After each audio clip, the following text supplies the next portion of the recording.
Here's the thing, and you mentioned that there's TNA, and of course that's when I first became aware of you as Magnus.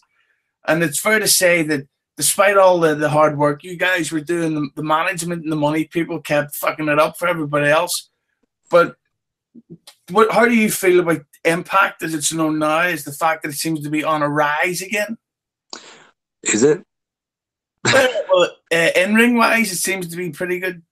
In ring wise, the whole business is better. Like that's my argument, right? Like I can turn on any device any day of the week and see a good match from any independent promotion anywhere. Like this what you just said is a perfect example of what I'm talking about, where there's a collection of fans who decide on something and they go, Impact's getting better. Their ratings they're in the toilet. The ratings are the lowest they've ever been, the worst they've ever been. Like next to nobody is watching that show.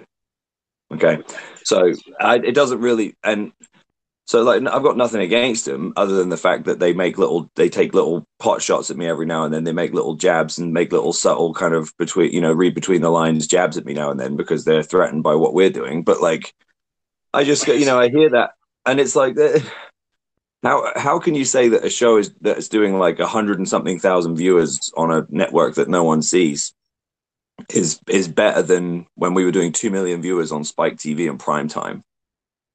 It's just it's fabricated, it's false. But that's what I'm saying is that like this small collection of fans that everybody's paying too much attention to, including WWE, put this out, and then it's much easier for us to just look at what it is it comes down, and this is WWE would be good to learn from TNA's mistakes, because I had this conversation with Dixie several times where I said, you're paying too much attention to what people say on Twitter, but Twitter is recreational complaining.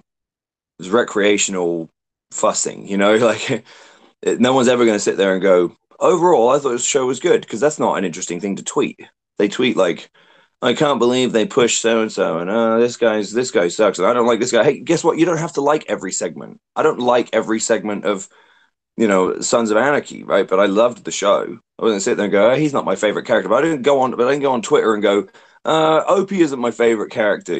Like he gets too much screen time. I think they need to write him out. Like it's just something about wrestling with this recreational opinion sharing that it's killed the product, because what happens is it comes down to laziness. Bookers and promoters and writers and stuff, it's way easier for them to just look on their Twitter and scroll through their Twitter and see like, oh, everyone says that like Finn Balor's the best wrestler or whatever. So then they push, and they go, yeah, we should do that because then they can go on the next week and see everyone go like, oh, it's so great that they're giving him more time. And they go, like I'm popular, like everyone likes my stuff. No, those people like your stuff. Yeah. But then when they look at like, oh, less people overall are watching our show, like that's weird. Like they just go, yeah, but look at Twitter. Like I say, like I can't take Twitter likes to the bank. You know what I mean?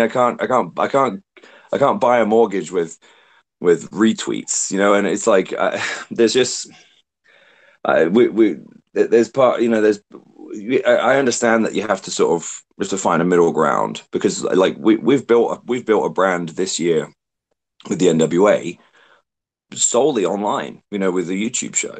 Like, but that's just because it was the easiest way to get content out immediately, because someone could say, hey, they had a title defense and now here's the recap video of it, and it's and it's shot and edited and it's out.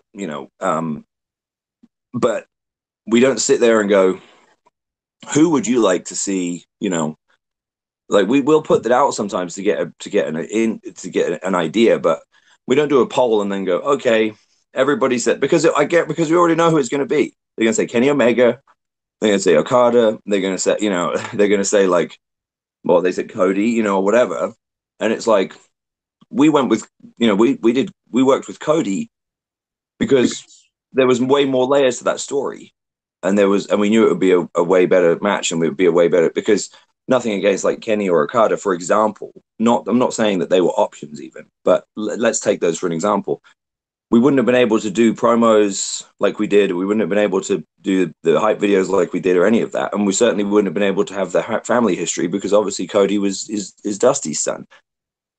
But you know, if we'd have done it solely based on the feedback from like internet fans, we would have just shot our wad straight away and tried to book me and Kenny Omega and put the title on Kenny Omega. You know what I mean? And it was like, okay, great. Well, those people that already like Kenny Omega like him even more. Okay, cool.